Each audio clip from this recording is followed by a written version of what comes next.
Buen día, chicos queridos. Bueno, en esta pequeña clasecita lo que vamos a ver va a ser cirugía plástica y reconstructiva. Comenzamos con una unidad nueva y vamos a ver dentro de lo que es la cirugía plástica, la que es plástica estética y la que es plástica reconstructiva, ¿sí? En la clase del día de hoy vamos a hacer una pequeña introducción de lo que es esta especialización y vamos a ver el primer tema que es quemados. Bien, ¿qué es la cirugía plástica y reconstructiva? Decimos que es una especialización de la medicina encargada de reconstruir áreas del cuerpo que han sido dañadas, al igual que crear y corregir anomalías congénitas, como malformaciones o agenesias.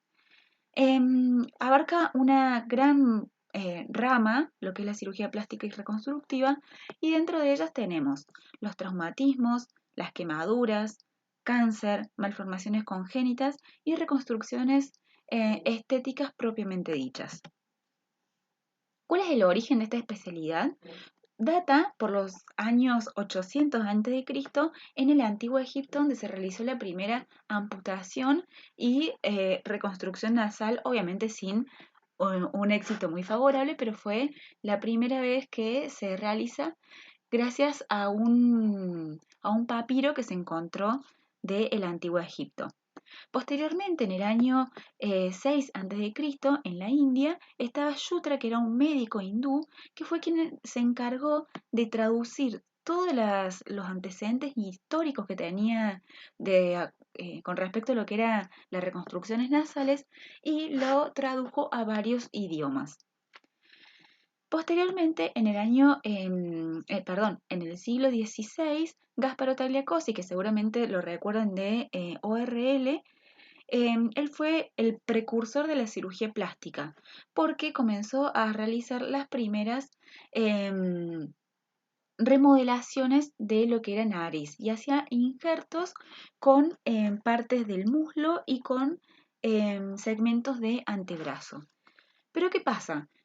No eran muy, no eran muy buenos los resultados. ¿Por qué? Porque no había asepsia, no había antisepsia, los pacientes tenían mucho dolor y gracias que en el siglo XIX y XVIII se descubre lo que es la antisepsia, los antibióticos, mejoraron las técnicas y justamente también ayudaron a disminuir el dolor gracias a los anestésicos que había en esa época.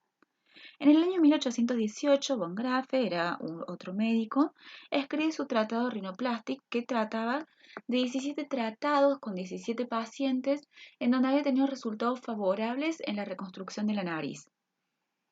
Luego, en el año 1827, casi 10 años después, Mataur realiza la primera cirugía de labio leporino en Estados Unidos, ¿sí? Que es una de las cirugías reconstructivas que más se practican en el área de cirugía plástica. Y entre 1914 y 1918 comenzaron a realizarse las primeras reconstrucciones faciales, aumentos de pómulos, bichectomía, aumentos de labios, entre otras. Vamos a la cirugía plástica estética. ¿De qué se trata? Por lo general, este tipo de cirugías o este campo trata con pacientes en general sanos, ¿sí? Y su objetivo es la corrección de alteraciones de la norma estética con la finalidad de obtener una mayor armonía facial y corporal o de las secuelas producidas por el propio envejecimiento.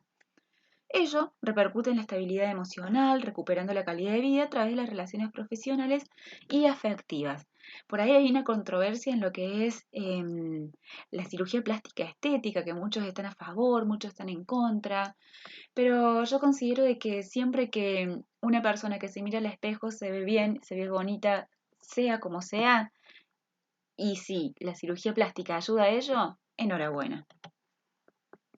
Bien, dentro de los procedimientos de cirugía plástica hay un montón, es muy amplio el campo que abarca, pero las que nosotros vamos a ver en esta unidad va a ser la rinoplastia, ¿sí? Como podemos observar aquí, la bichectomía, que es la exéresis de la bolsa de Bichat, la liposucción con lipotransferencia.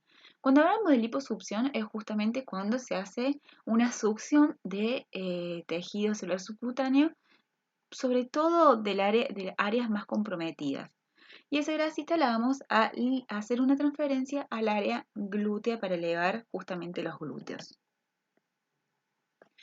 La cirugía plástica y reparadora lo que va a hacer es procurar o restaurar o mejorar la función y el aspecto físico en las lesiones causadas por accidentes, por quemaduras, en las enfermedades y tumores de la piel, en tejidos de sostén y en anomalías congénitas, principalmente de la cara, de las manos y genitales, justamente porque son las áreas más visibles.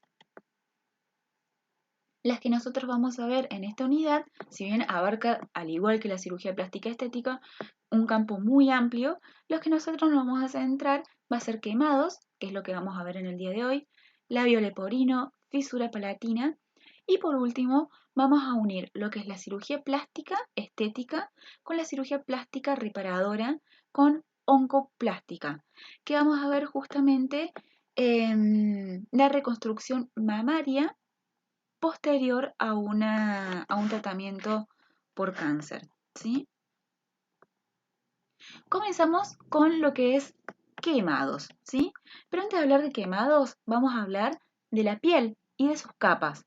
Tenemos que la piel tiene dos capas principales, la epidermis y la dermis. La epidermis es la capa más superficial a la que nosotros podemos tocar. En la epidermis tenemos varios surcos que van a estar minados de pelos.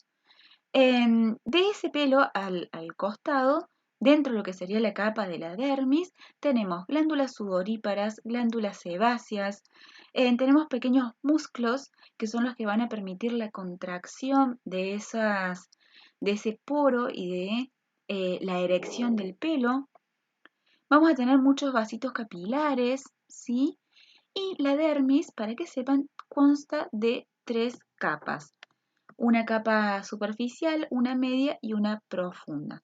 Y por debajo de la dermis encontramos la hipodermis, que es fascia prácticamente, en donde ahí se van a concentrar todo lo que es colágeno, grasa, microblastos, van a pasar los capilares más gruesos y demás. Bien, ¿de qué se trata las cirugías de quemados?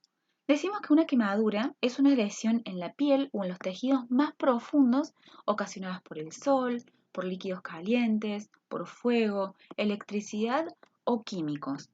La caracteriza a las quemaduras de otras lesiones de piel es la rápida destrucción del tejido cutáneo y la importante pérdida de líquido que puede producir.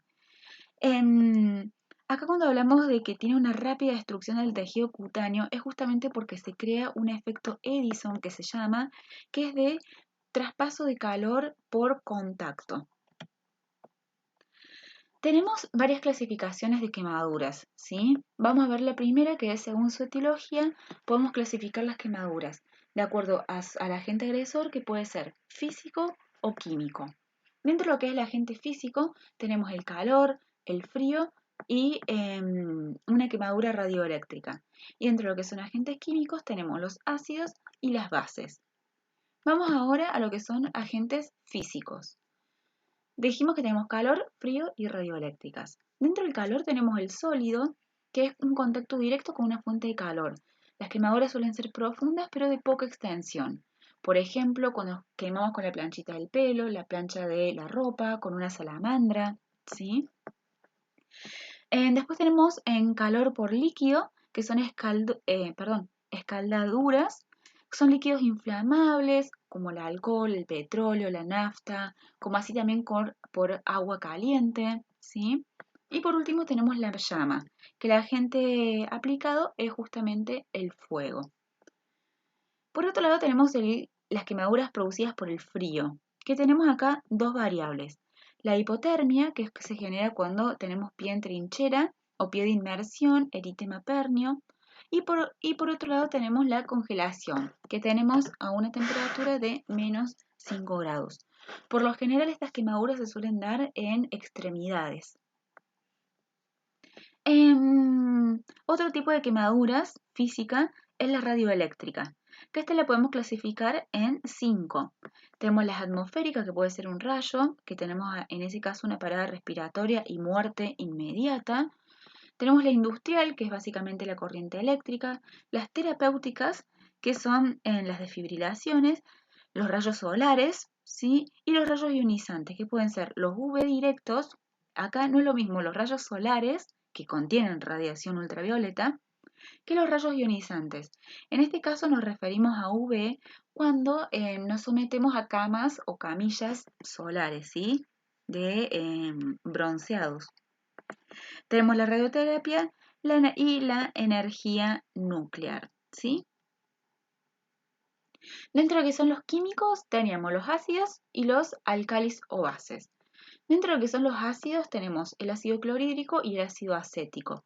El ácido acético por lo general no va a producir quemaduras en la piel, pero sí va a producir quemaduras en la mucosa, sobre todo en lo que es el tracto digestivo, ¿sí? Y dentro de lo que son los álcalices o bases tenemos el amoníaco, la soda cáustica y jabones que pueden contener amoníaco o soda cáustica. Entonces tenemos, según su etiología, agente físico y agente químico. Dentro del físico, calor, frío y radioeléctrico, y dentro de los químicos, ácidos y bases. Tenemos otra clasificación que según su profundidad, decimos que la evaluación inicial de la profundidad de las quemaduras es difícil, ¿sí? Por el carácter dinámico que presentan en las primeras 48-72 horas. Justamente por el efecto Eisen que yo les mencioné hace ratito, es que una quemadura que en las primeras horas puede ser de primero o de segundo grado, se puede convertir en un grado superior, justamente por este carácter dinámico que van presentando. De acuerdo a su profundidad, las podemos clasificar en 3. En primer grado, segundo grado y tercer grado. Las quemaduras de segundo grado van a abarcar no solamente la epidermis, sino también la dermis y una capa más profunda. Eso quiere decir que las de segundo grado podemos clasificarlas en superficiales y de segundo grado profunda. Vamos a las quemaduras de primer grado. Dentro de lo que son los síntomas tenemos el eritema, que el eritema son pequeñas bolsas, pequeñas ampollitas de agua que se forman entre la epidermis y la dermis, ¿sí? Por lo general suelen ser bastante débiles, ¿sí? Y no hay flictenas. Flictenas es justamente la diferencia entre flictema y eritema, es que las flictemas son mucho más duras y no son tan fáciles de sacar o de reventar como las eritemas. Vamos a tener una piel seca y sumamente caliente y no hay exudado, ¿sí? Dentro de lo que son los síntomas, tenemos un leve dolor a intenso que se puede llevar y tenemos una hipersensibilidad. Posterior a ello podemos llegar a tener una sensación de prurito, escozor o comezón. Y dentro de lo que es el pronóstico, la curación es aproximadamente en una semana y no deja cicatriz excepto algunas complicaciones. Y la lesión solamente va a afectar la epidermis, que es esta pequeña capita que tenemos aquí. Vamos a la de segundo grado, superficial es esto. Dentro de lo que son los síntomas, los signos, vamos a tener flictenas, ¿sí? Que ya son ampollas mucho más grandes, más graves. El hecho de la herida de color rojo intenso o rosado es bastante exudada, es decir, que libera mucho líquido. Y tenemos una atracción de pelo negativo. Dentro de lo que son los síntomas tenemos la hiperestesia, ¿sí? Que es muchísima sensibilidad, suelen ser muy dolorosas, especialmente al manejarlas, al tocarlas, al manipularlas, y la curación se da entre unos 7 y unos 14 días, ¿sí? Por lo general suelen dejar unas dicromías que son temporales, que con el tiempo y con algunas pomadas suelen irse. En este caso va a afectar todos los estratos epidérmicos llegando hasta la dermis papilar. No afecta a la dermis reticular, que es la segunda capa de la dermis, ¿sí? Dentro de lo que es la quemadura de segundo grado, más profunda, decimos que va a afectar todos los estratos epidérmicos, va a llegar hasta la dermis reticular, pero no va a afectar el tejido celular subcutáneo, ¿sí? Solo van a quedar viables algunas células epidérmicas que van a formar parte de las glándulas sudoríparas y de los folículos pilosebáceos, ¿sí? Todo lo que son terminaciones sensitivas y nerviosas van a estar destruidas. Dentro de los signos tenemos que puede haber flictenas o no, porque ya es una herida como mucho más profunda, por ahí las flictenas son más superficiales. Em, Tenemos que la superficie de la herida suele ser de un rojo pálido, tirando más bien a blanquecino, como podemos observar en esta imagen de acá. Es brillante, exuda y tenemos una atracción de pelo positivo. Tenemos bastante dolor y hay suelen ser menos molestas a la exploración de las dérmicas superficiales, justamente porque las terminaciones sensitivas están como destruidas. El pronóstico se va a curar entre 15 días y 3 semanas, ¿sí? Suelen dejarse secuelas y si en 15 días no epitelizan, se deriva a cirugía para un desbridamiento y posterior autoinjerto. Dentro de lo que son las quemaduras de tercer grado, tenemos que es la destrucción completa de todo el espesor de la piel. Va a afectar el tejido subdérmico y otras estructuras como la fascia, el músculo, el tendón, vasos, hasta llegar incluso al periósteo. Y todo lo que son terminaciones nerviosas y sensitivas están completamente destruidas, ¿sí? Los signos, el principal va a ser la escara, que es una especie de momificación del tejido quemado como podemos observar en esta imagen. Y el color va a ser un color blanco nacarado, tirando a marrón en algunos casos y negro en otros como tenemos quemaduras muy graves. Los síntomas, a diferencia de las otras quemaduras, directamente no van a tener sensibilidad. La escara no tiene sensibilidad. Sí se puede llegar a generar un poco de dolor por la compresión de los planos subyacentes o por la irritación de los tejidos colindantes. Dentro de lo que es el pronóstico, tenemos que la curación espontánea solo es posible en lesiones que son muy pequeñitas. Cuando tenemos quemaduras de extensión grande, como vemos en esta imagen, no suelen ser espontáneas, ¿sí? Y en ese caso va a requerir tratamiento quirúrgico con autoinjertos. En realidad con injertos en general, pueden ser autólogos o pueden ser de otro tipo. Por lo general suelen dejar bastantes secuelas, queloides, discromías, pueden llevar a alguna a alguna retracción o hasta amputaciones. Y ni hablar de las secuelas psicológicas que eso va a llevar a posterior. Y esto es algo que lo que les mencioné al principio, es que las quemaduras en los niños, sobre todo, difieren mucho con respecto a los adultos. Hay veces que el médico o las enfermeras suelen diagnosticar en quemaduras de segundo grado o de primer grado, leves, ¿sí? Pero que con el paso de las horas se pueden llevar a tener quemaduras que son más graves o más profundas, ¿sí? Justamente por el dinamismo que presentan estas quemaduras.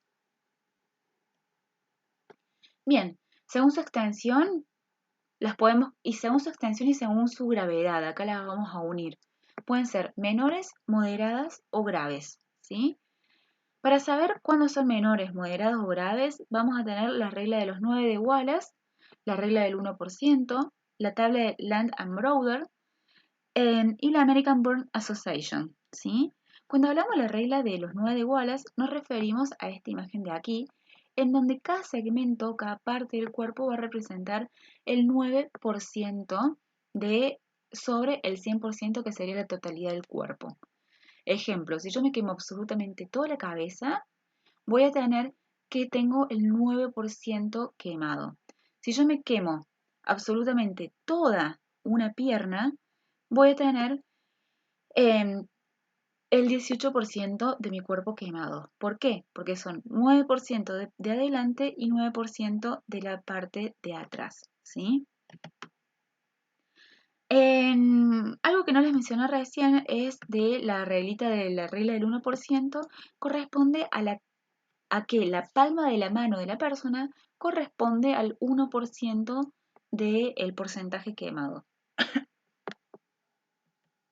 Después tenemos la tabla de Lamb-Broder que en realidad está hecha solamente para quemaduras en niños. ¿Por qué? Porque difiere de los adultos. En un niño que tenga la cabeza quemada significa una quemadura mucho más significativa que la que puede tener un adulto, ¿sí? justamente por este gráfico que vemos aquí. Perdón. En los niños, la cabeza representa muchas más partes que la que representa en un adulto. Y por último, dependiendo de la extensión, el porcentaje, la vamos a clasificar en menor, en moderada o en grave, ¿sí? Y acá vamos a dividir lo que son quemaduras de segundo grado y quemaduras de tercer grado. Cuando tenemos una quemadura de segundo grado, que el porcentaje es menor al 15%, o el porcentaje quemado es menor al 15%, decimos que es una quemadura menor, ¿sí? Cuando tenemos una quemadura de tercer grado, pero que corresponde solamente al 2% de cuerpo total quemado, sin afectar zonas especiales como son la cara, oído, ojos, pies, decimos que también es una quemadura de menor, ¿sí? Obviamente, acá sí vamos a excluir lo que son las lesiones eléctricas por inhalación, traumatismos concurrentes y pacientes con elevado riesgo. Las quemaduras moderadas, pero que no son complicadas, también las vamos a dividir en de segundo grado y de tercer grado. Las quemaduras de segundo grado, que tienen entre un 15 y un 25% de superficie corporal total quemada, en adultos va a ser moderada, en niños un poquito menos, y las quemaduras que son de tercer grado van a corresponder a menor al 10% de la superficie corporal total quemada, ¿sí? Y obviamente que no afecten las zonas de atención especial. Acá también vamos a excluir las lesiones eléctricas por inhalación, traumatismo concurrente y pacientes de alto riesgo. Cuando hablamos de quemaduras graves, vamos a hablar de quemaduras de segundo grado, en donde la superficie corporal total quemada es más del 25%, ¿sí? Y las quemaduras de tercer grado igual o más al 10% de la superficie total quemada. Las quemaduras que afectan ojos, oídos, cara, pies, todas las zonas especiales también son quemaduras graves. Las quemaduras eléctricas, las quemaduras químicas, las quemaduras inhalatorias. Pacientes embarazadas también se consideran quemaduras graves. Y las pacientes de alto riesgo, como son pacientes que tienen diabetes, enfermedades pulmonares, cardiovasculares o que están inmunodeprimidas. Luego tenemos esta otra clasificación que es según su localización, que puede ser una zona neutra o una zona especial. Zona especial son aquellas en las que son fundamentalmente estéticas y funcionales. No solamente estéticas, sino que también funcionales, como es la cara, el cuello, las mamas en el caso de la mujer, los ojos, el cuello ya se los dije, los pliegues de flexión y extensión, ¿sí? Las manos, los codos, las axilas, el hueco popliteo, todas esas zonas que suelen tener retracción, se denomina zona especial, mientras que zonas neutras son aquellas que tienen poco movimiento, por ejemplo, tórax, ¿sí? Y en donde la retracción no sufre durante el proceso cicatrizal y es menor, ¿sí? Entonces la posibilidad de dejar secuelas funcionales se aleja. Tenemos aquí que el tratamiento va a depender del tipo de quemadura que el paciente tenga. En el caso de las quemaduras de primer grado, lo que se va a realizar es colocar frío local. Ojo con ese frío local que no tiene que estar helado, sino un frío con una temperatura menor a la temperatura corporal que tenga la persona, ¿sí? Se van a realizar corticoides tópicos, crema hidratante y muchas veces se les suele realizar baños de inmersión en bañaderas, que eso se realiza cuando hay una gran extensión de superficie quemada.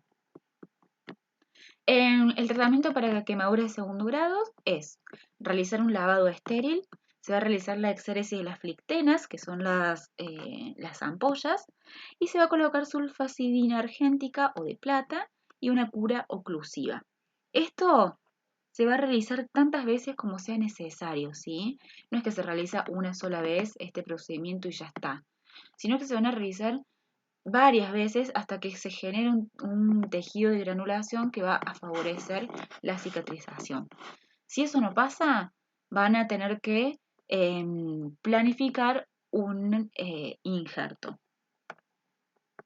Y el tratamiento para las quemaduras de tercer grado es lo mismo que en el segundo: lavado estéril, exéresis de flictemas, sulfacidina argéntica, que es el famoso Platzul.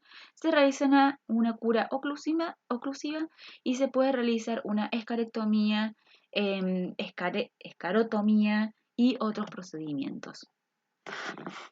¿Qué tengo que llevar yo a la sala sí o sí cuando me dicen que vamos a realizar la curación de un paciente quemado? Tenemos que llevar esto, sí o sí, no nos puede faltar: iopovidona jabonosa, clorexidina jabonosa para realizar la antisepsia, el lavado, ¿sí? Vamos a necesitar estas esponjitas que tenemos aquí, que son las esponjitas que se utilizan para el lavado de manos quirúrgicos. Muchas veces van a ver que hay lugares que la van a hacer con los cepillos de cerda. No están muy recomendados por el hecho de que por ahí, en lugar de retirar las flictenas o el tejido necrótico, van a dañar el tejido sano. Entonces, por eso es que se prefiere utilizar este tipo de esponjas o de cepillos. Hojita de bisturí número 24 vamos a necesitar sí o sí para retirar cualquier tipo de flictena, ¿sí? Esto que tenemos aquí son gasas nitrofuracinadas.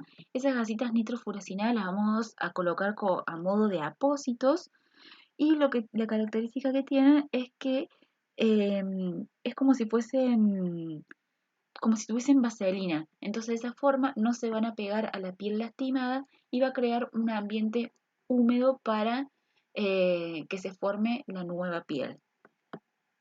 Dentro de lo que es el lavado de las quemaduras, por lo general lo vamos a realizar con agua bidestilada, ¿sí? Agua bidestilada o agua destilada común y corriente, ¿sí? Si no lo podemos realizar, una segunda opción es realizarlo con solución glicina, que es un poquito más densa, o si no, en última, con la solución de Ringer lactato. ¿Por qué con estas tres y no con solución fisiológica o con cloruro de sodio? Justamente porque tiene sales. El sodio lo que va a hacer es generar una irritación extra a la que ya tiene el paciente, ¿sí? Por eso esas son las soluciones que se suelen utilizar siempre. Y por último tenemos acá la pomada de sulfacidina argéntica o el famoso Platzul. Algo que directamente tenemos que sacar de la sala de operaciones es el agua oxigenada.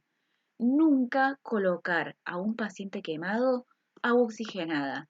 ¿Por qué? Porque el agua oxigenada va a actuar como un catalizador biológico, liberando la enzima catalasa de la sangre.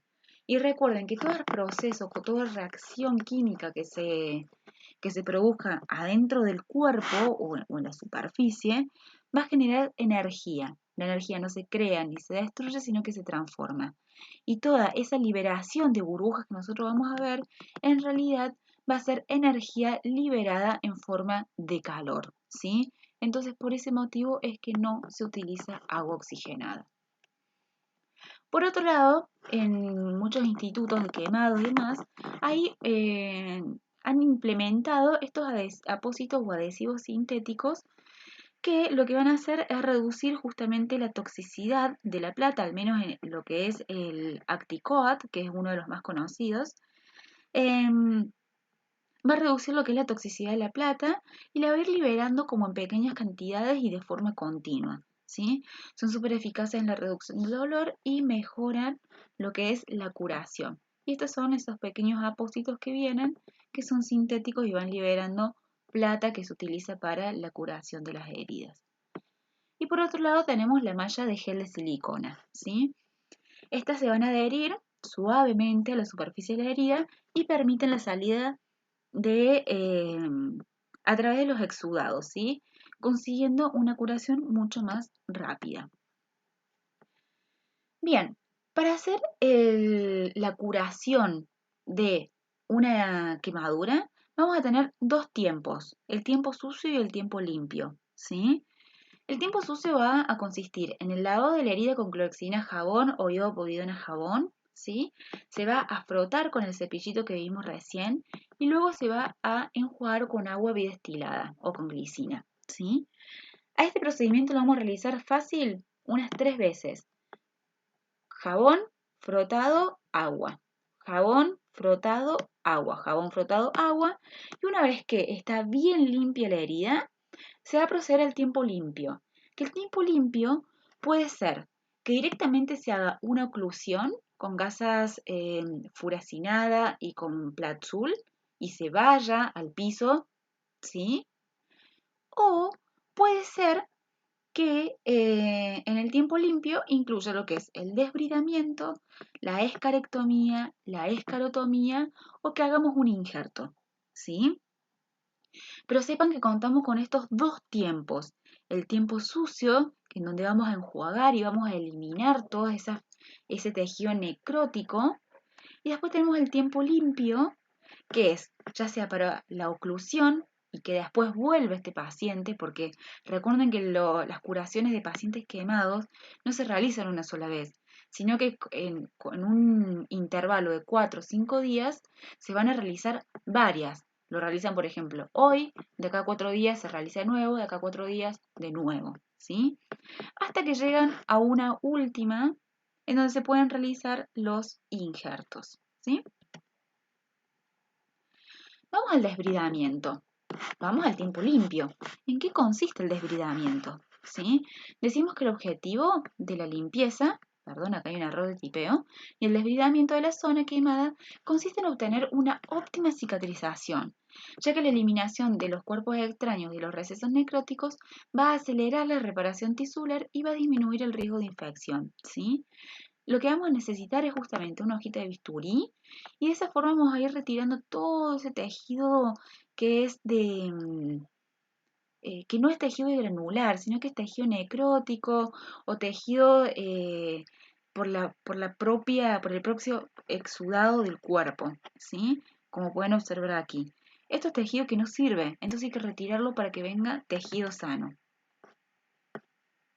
Después tenemos la escarectomía. Algo que no les mencioné aquí es que esto se realiza en quemaduras que son de segundo grado, superficiales y profundas. En este caso es superficial y aquí tenemos profunda. La escarectomía, que también suele llamarse excisión tisular, ¿sí? Se realiza para pacientes que tienen quemaduras de tercer grado por lo general, ¿sí? Y decimos que una escara posee como una consistencia similar al cuero, como cuero de vaca, cuero de chancho, ¿sí? Y se caracteriza por la presencia de proteínas que están completamente desnaturalizadas y vasos cutáneos que han sido coagulados por la propia quemadura, ¿sí? La resección de la quirúrgica de la escara consiste en la extirpación tangencial del tejido quemado. Se resecan de forma secuencial la piel, la grasa, el músculo, el peritoneo o hasta el periósteo si llegase la quemadura hasta allí, hasta ese lugar. ¿Qué vamos a necesitar? En estos elementos de aquí que se llaman dermatótomos, ¿sí? Tenemos algunos que son más largos, que son para zonas más extensas, y dermatótomos que son más pequeños, que sirven justamente para zonas más pequeñas o que tienen algún tipo de flexión. Entonces ahí estamos con la escarectomía. Vamos con la escarotomía. No hay que confundir la escarectomía con la escarotomía. La escarotomía, sí, se da cuando hay un síndrome compartimental. Que el síndrome compartimental es un trastorno doloroso y peligroso que se genera debido al aumento de la presión, ¿sí? Provocando un sangrado interno o muchas veces directamente una inflamación de los tejidos. Es cuando la piel, al estar tan quemada, se retrae hacia adentro y eso ¿qué va a causar? Va a generar que va a haber mucha más presión de adentro hacia afuera, va a haber una inflamación de estos tejidos y puede llegar a la muerte del paciente si no se trata de manera urgente o de emergencia en muchos casos. Cuando hablamos de síndrome compartimental, decimos que es la urgencia más grande que tiene las cirugías de quemados, ¿sí? ¿Por qué? Porque eso puede llevar a un paro cardíaco o una insuficiencia respiratoria crónica, ¿sí? Entonces, lo que se realiza en este caso es la escarotomía. ¿En qué consiste? en una incisión quirúrgica que se realiza a través del tejido necrótico, es decir, de la escara, y en las fasciotomías, ¿sí? La incisión quirúrgica va a atravesar todo el tejido celular subcutáneo y toda la aponeurosis subyacente, que es la que le continúa, y de esa forma se va a liberar la compresión de los tejidos, ¿sí? Permitiendo recuperar la perfusión y evitando así la necrosis. Las incisiones por lo general se suelen realizar a ambos lados del torso, ¿sí? O en las caras laterales y mediales de los miembros, como podemos observar en estas imágenes de aquí. Imagínense que acá tenemos todo este espacio que está abierto, ¿sí? Justamente por la inflamación de los tejidos que se encuentran por debajo. Esto, sí, cuando estaba la piel cerrada, ¿sí? Con la escara, produce justamente una compresión muy fuerte en lo que es el tórax, que si no se descomprime lleva a lo que es a un paro cardíaco y el paciente puede llegar a morir, ¿sí? Entonces los cortes se realizan justamente para que el paciente pueda ser perfundido, ¿sí? Algo que tenemos que tener mucho en cuenta aquí es que a todas estas heridas que tenemos que se van a producir, no es que se las vamos a cerrar, van a quedar así abiertas hasta que se realice una escarectomía, ¿sí? Y lo importante aquí es cubrir absolutamente todos estos espacios con gasas nitrofuracinadas, ¿sí? Y hacer un tratamiento de oclusión. También para evitar la pérdida de calor y la pérdida de agua. Y ahora nos vamos a ir por último a los injertos. ¿Qué son los injertos? Consisten en la transferencia de segmento de piel de espesor y superficie que son variables dependiendo la quemadura, que es completamente extraída de su sitio original, que es un área donante, que puede ser X, y es implantada en una zona a ser reparada, que va a ser el área receptora. Tenemos diferentes tipos de injertos: el autoinjerto, el aloinjerto, el seno-injerto y los sustitutos de piel sintética. Los autoinjertos de piel, ¿sí? Pueden ser de espesor total, parcial o bien células epiteliales propias del paciente que han sido cultivadas. Como les digo, todo ello es propio del paciente quemado, ¿sí? Por lo general, se suelen utilizar los de espesor parcial porque la zona donante con cura mínima y cicatrización son mucho más rápido. ¿Qué vamos a necesitar aquí? El dermatótomo que vimos anteriormente, ¿sí? Cualquiera de estos dos de aquí.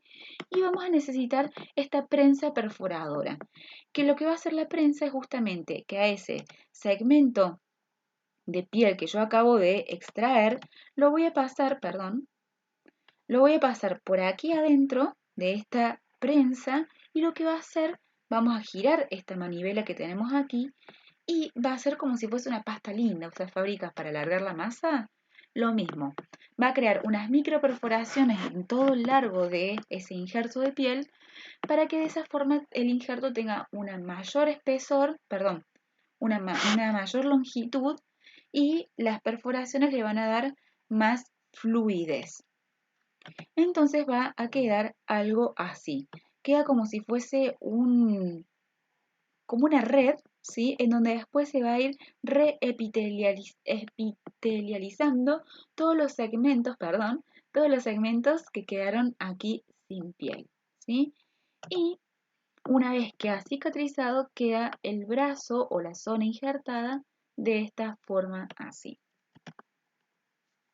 Tenemos los aloinjertos, ¿sí? Que los aloinjertos son procedentes de otro sujeto, pero de la misma especie, ¿sí? Puede ser piel de cadáver, que concluye lo que es epidermis, dermis, puede ser un donante vivo, como mi primo, mi tío, mi mamá, mi papá, un amigo, ¿sí? O también cuando hablamos de piel de cadáver, no meramente tiene que ser de un paciente fallecido, sino que pueden ser justamente cuando se hacen las dermolipectomía, la resección del colgajo, se suele extraer la piel y va a un banco de trasplante, ¿sí? O de injertos. También vamos a necesitar el dermatótomo y la prensa perforadora, ¿sí? Y de esa forma nos va a quedar un injerto aproximadamente así.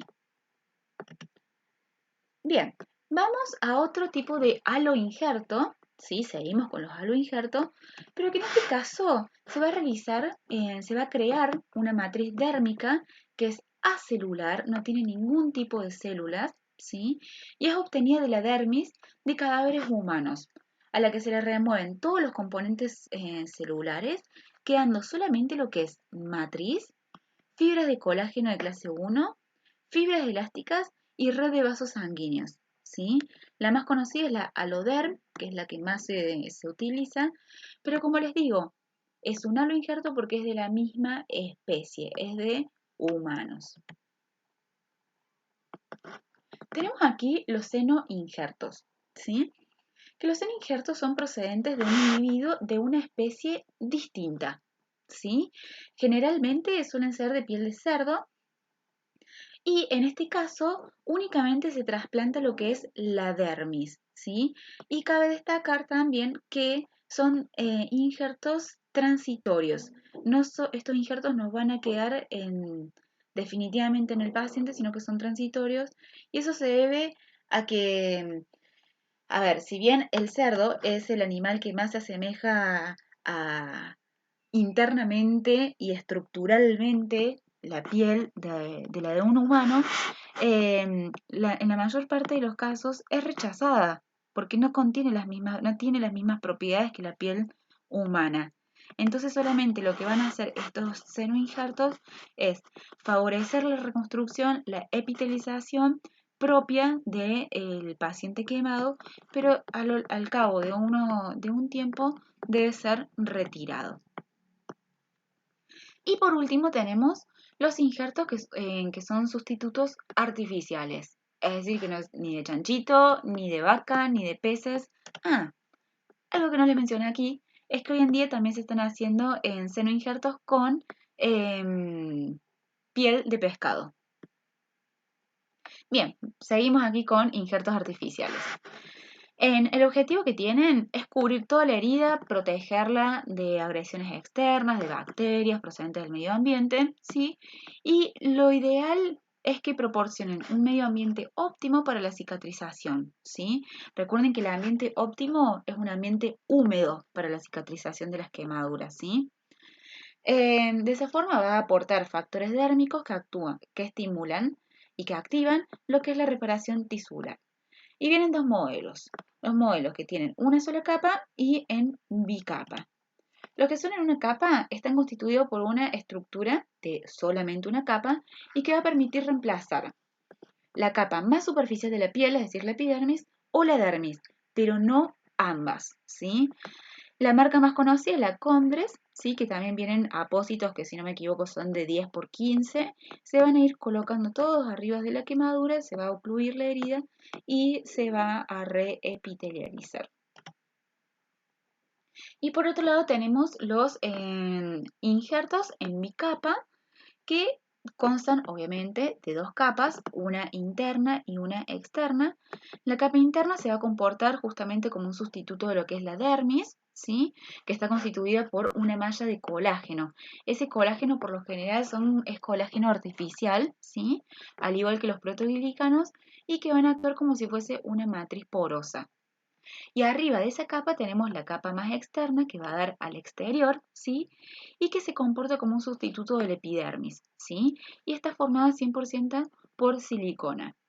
Al cabo de unas semanas, cuando ya comienza a regenerarse la piel, esta capa externa se saca, ¿sí? Acuérdense que está formado por silicona, no se va a absorber, a diferencia de la capa interna, y una vez que ya tiene tejido de granulación, está cicatrizando favorablemente, la capa externa se va a extraer, ¿sí?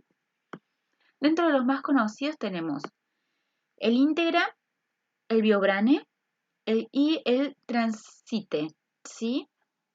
Este que tenemos aquí es el Integra, ¿sí? Que son planchitas que vienen por lo general suelen ser cuadraditas o rectangulares, Tenemos aquí el BioBrane, que el BioBrane suele tener forma de guante, sobre todo para pacientes que se han quemado algún tipo de extremidad como la mano. Y por último, el Transite, que es uno de los que es más delgados y eh, más contemporáneos dentro de lo que son eh, los injertos en bicapa. Y recuerden, chicos, que las quemaduras por lo general son por accidentes, así que recuerden tener mucha precaución, mucho cuidado con las quemaduras y cuidado con los niños quienes las tengan, ¿sí? Muchas gracias.